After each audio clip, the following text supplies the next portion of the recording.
Shalom shalom, turabaye kandi ikaze mu kiganiro intahe yubaka. No musi tuza kugira igice ca kabiri twagiranye n'intahe ya mwene data Paul Nsabiyumva. Mu gice ca mbere mwarumvise ingene yagwaye, agwara ari mu buhungiro, ingene yagize ibibazo gutaha, ingene yivujije, ingene hageze n'igihe baramuca intoki n'amano. Uno musi rero aza kutuganirira ubuzima yaciyemwo amaze kumenya Imana. Kenshi turibaza ngo iyo umenya Imana ngo ibibazo biba biheze, ariko munahe ikurikira muza kumviriza muraza kumva ko suko vyagenze, ariko Imana irafise aho ihagarikira ibibazo ikiyerekana ko ari Imana. Karibu cyane gose kandi mwene data Paul. Jewe maze kuva mu bitaro maze akandi aho nakijijwe muri Minevame ntashe muhira birangora kubera navuze ati twebwe mama niwe yaduhigira kera yarapfuye, papa nawe nta buryo, aho ikibazo nari mfise naho noronka ivyonja kuri toilette sinashobora kwicara nje kuri toilette ijya y'ibiti. Ndibuka je narigeze kugwa muri toilette naraguyeyo, ngiye kuri toilette biranga naho nsimvye ikibazo warumbajije, mugabo nagiye kuri toilette hajya ntihonyora ku giti ca mbere canda fyoroka apana ku giti ca mbere hatujya dutwarete tutunogo canda nyerera ndagwa yuko guru kose kuragenda hasigara kumwe hejuru kwera kari gato nta kwigwamwe yo naba narakwigwamwo mba naragiye nacangwa mu toilette. Ndibuka sinanagize n'ubwo nabwiye Imana ati Mana vyakunaniye kunyicira mu bitaro uje kunyicira muri toilette. Ari gihe ubwira Imana nyene ukumva nyene nta wundi ufise ubwira. Jewe rero bwifatikize kucya nduge mveyo ntivyakunda. Narabwiye Imana, Mana none jewe ibico nsubira kugaruka yamvugo none ibicumuro nacumuye nibihe birakunaniye kunyicira muri wa karede none uje kunyicira muri toilette naho. Kirato kimwe cyakorokera mu toilette candatekereza gushika hundi muntu aza muri toilette. Sindi buvuze ndumva ati nabonye simshobora kugwaya ati Mana jewe ibintu nshaka ko ntavyonzi mbwa nabonye ko ntashobora kugwa muri toilette. Reka rindi narindira nyene umuntu araza kuko hari kure naho nari kuvuza induru sinari buvuze induru ntarusha ifise go kuvuza induru. Numva ndavuga ati reka ntekereze ngume ngaho kuko hari na kure yaho abandi bari mbona rero umuntu araza aho kuza kumfata abona umuntu afise ububoko bumeze uku kuguru kumwe kwageye hari ukundi kuri hejuru. Aha ndibuka nari narahinyagaye ngaha nawe acavuza induru acaja kumpururiza baca baraza barakwega barakurayo. Aha rero jewe ntambaye ibirato sinshobora no gutambukaga sinoja mu ibarabara ngo ngende ikirenge kimwe donc baca baraterura baratwara baranyoza mugabo nyene rero niho rero navuga ati jewe nukuri sinzi ivyo ndimo. Umuryango abagenzi baranyanka bamwe bampanura ati wewe wagiye tukubwira barakuroze tubwo n'uburozi bamwe rero biranka pe. Mugabo mubwo buzima maze kuva mu bitaro ndabaho mu buzima bubi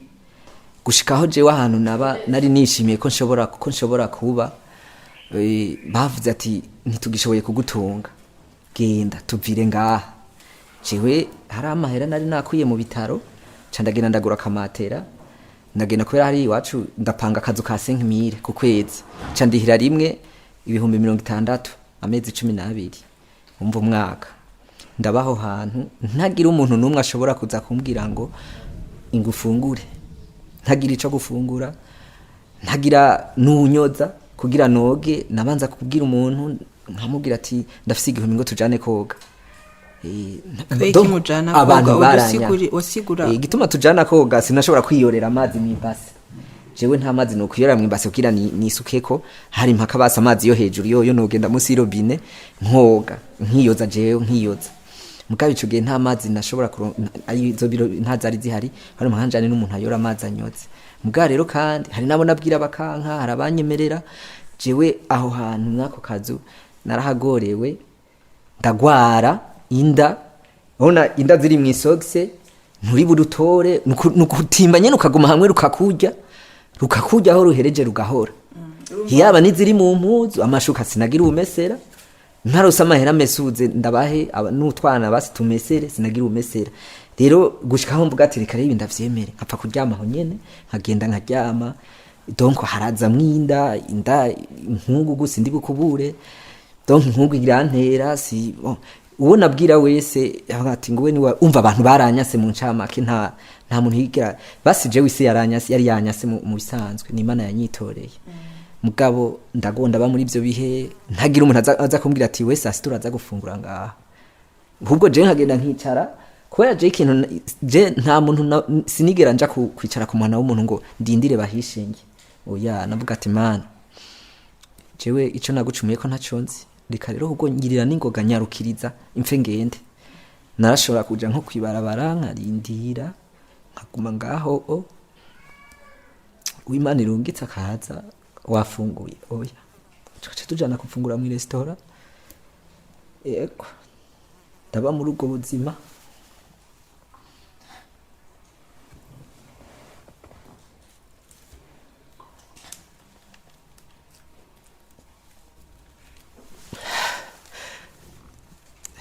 ndaba muri ubwo buzima biramunabi ndaba ntagira ubudaho abantu baranyatse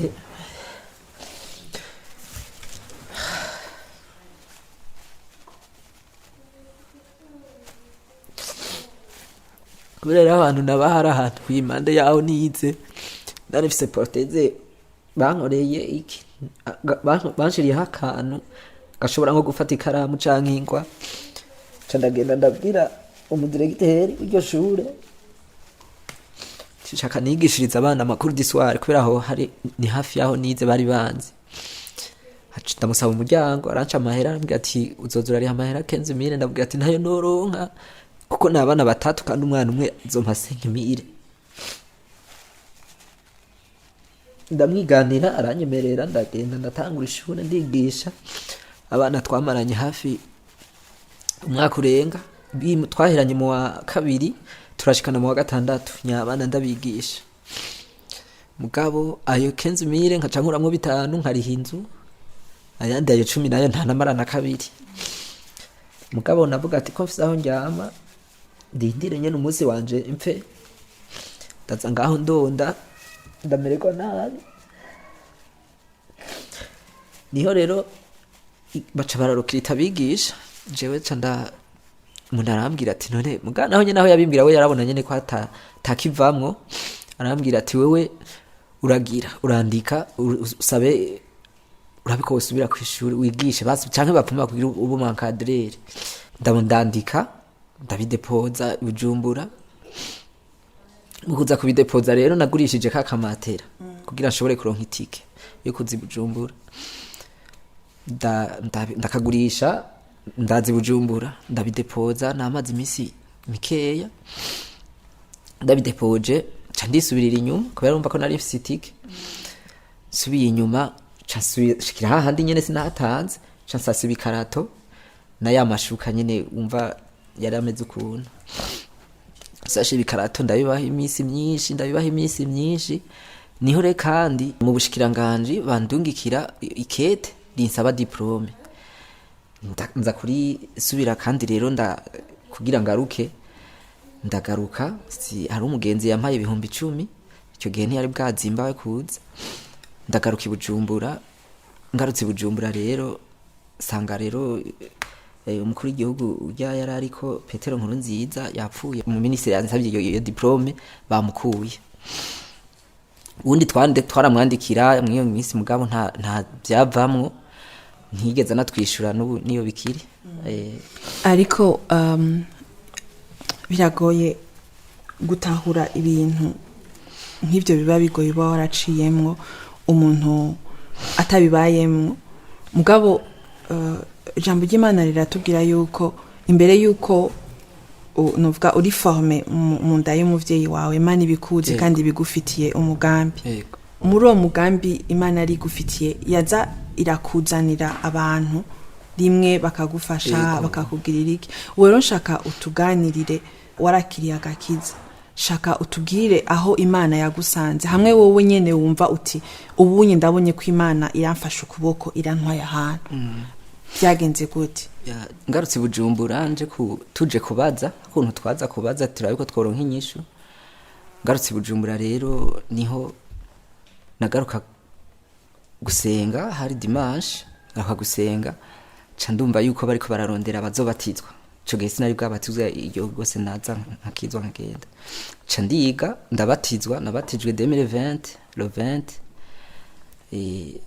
entre naje nakijijwe 2019 le 15 rero ngarutse Bujumbura ca numva nje gusenga numva bariko barahamagara ababatizwa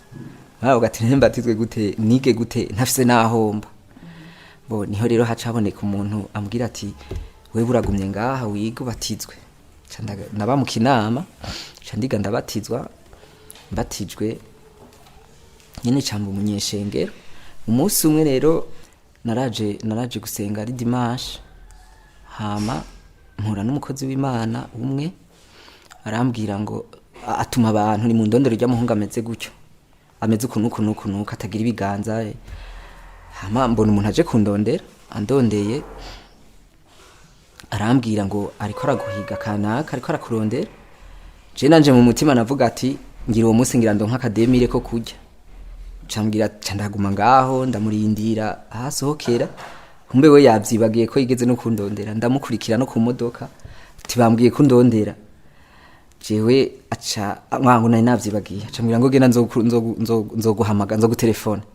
kandi ata nimero yanje ufise ngo nzoyironka umva nyene byanka ko ndamuva imbere umva je mu mutima nari navuga ati ngira ndonke ayo gufungura uwo munsi mugabo ca ndagenda nyene ndasubira inyuma ndagenda nabi nyene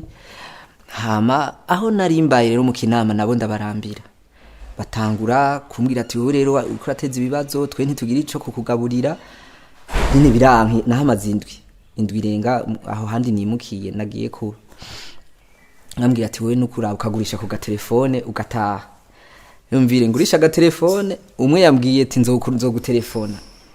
urumva mwo kimwe navuga ati akantelefone nzobasigaje kumusaba itike nidugire kugira iyo telefone sindayigurisha hama rero mwishengero je canguma ngaho hageze nko kwa gatanu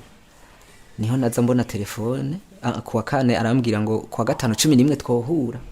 arambwira aho ndamusangayo nukuri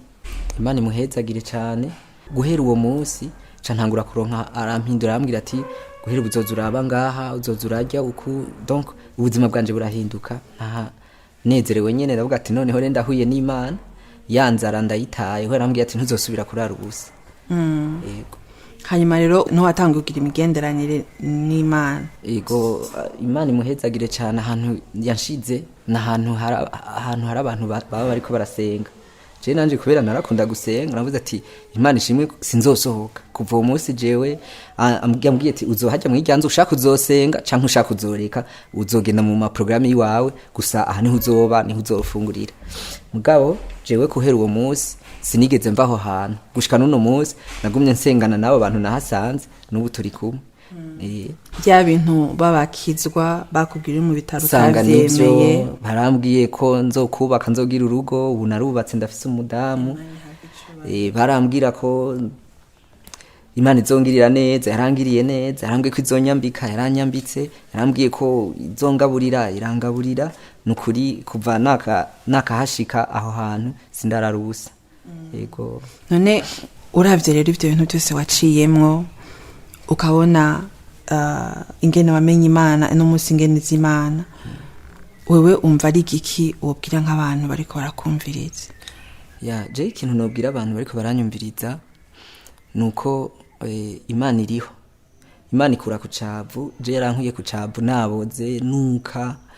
meze nabi niko biragoye umuntu ariko arabikubwira ngo Imana izogukura ngaho ngo izogukiza kumbe wowe uri kurapfa uri kurabora biragoye gutahura mugabo nivyo Imana yoyo ifise umugambi munini ku muntu irakura ku cavu bya bindi byari byaraboze ikabisubiza bizima jewe ntangwara nimwe mfise mu mubiri ndakomeye meze neza ndagendagenda ndatambuka nukuri ndamahoro rero Imana ikura ku cavu nyene narabibonye ndabihamya Imana yarabikoze yarankijije imibabaro inkiza imiruho narushe nuba rubu hari gihenda yibuka ariko navuga ati ivyo byose byaraneshejwe byaratsinzwe yego nukuri Imana ni nziza no bibwira abantu kandi ndabibabwira je yongeye mu bitaro ndababwira ati bantu b'Imana mwebwe naho ko kuguru kwavunitse mwijuru hari ukundi kuguru je nditeze none imana si ijoro rimwe canke umunota umwe canke isegonda imwe ugasanga intoke ndaziraranye, none woca wiruka nk'ubu usanzwe nk'ejo dusubiye guhura mfise intoke. Si imana ibikora, ni imana ibitanga. Rero ivyo ndavyizeye ko igihe kimwe nzokwisanga mfise intoke mw'ijuru biriyo, nubwo no kwigumira uko. Rero nanje imana niyabona ubu buntu bwayo bumpagije, jewe ndi tayari kwemera ubugombe bw'Imana. Biragoye si ikintu upfa gusimbirako kwemera ubugombe bw'Imana, muga Imana yoyo irabigukundisha. Ubu jewe ndavuga ati Mana warakoze basi kungira uko, jewe mpora ndabisenga nkavuga ati iyo ntamera uko simba ngezaha, iyo ntamera uko simba, hari igihe mba nibereye ruguru ndi mugwagwa, ndi mu bindi, ndi mu bintu bitandukanye bibi, ariko ubu kuba ndi kumwe n'Imana jewe iyo ndiko ndasenga hari igihe ndira nkavuza induru nkavuga ati Mana warakoze basi naho ntabitahura, mugabo umugambi wawe wari munini kuri jewe, kuko Imana ni nziza nyene nawe uravyumva, kandi sinorinda kubibigisha n'abantu barabizi, nubwo bapfa kureka kuvyumva canke bakapfa kwivanga mu byindi, barazi ko Imana ishoboye vyose. Nanje niko nari ndabizi, mugabo rero please uyegera, please ubona Imana ukundi. Yego, urakoze cyane mwene data Paul, watubwiye ibintu bwaciyemwo kubwanje, kandi numva ko n'umuntu wese ariko aradukurikira nibaza ko mwumvise ubuntu bw'Imana, mwumvise ugukiza kw'Imana, mwumvise ukurokora kw'Imana, aho Imana ituvana, kandi nuko Imana idufitiye umugambi. Nakunze cyane ingene yavuze ati nubwo novyuka ntafise amaboko, ndakira ubuntu bw'Imana, ndakira uko Imana yangize kose. Ndabashimiye mwese mwatwumvije kino kiganiro, nizere ko arico cabafashije, kandi nizere yuko umuntu wese ibyo ariko aracamwo vyose yumva Imana iriko iramuganiriza. Imana ibarungikire abantu baza kubakuraho muri, abantu baza kubafata ukuboko kugira ngo mushobore kumenya Imana ikiza. Murakoze cyane, Imana ibahezagire. Isango ni ryo ku munsi mu ndwi ikurikira. Murakoze.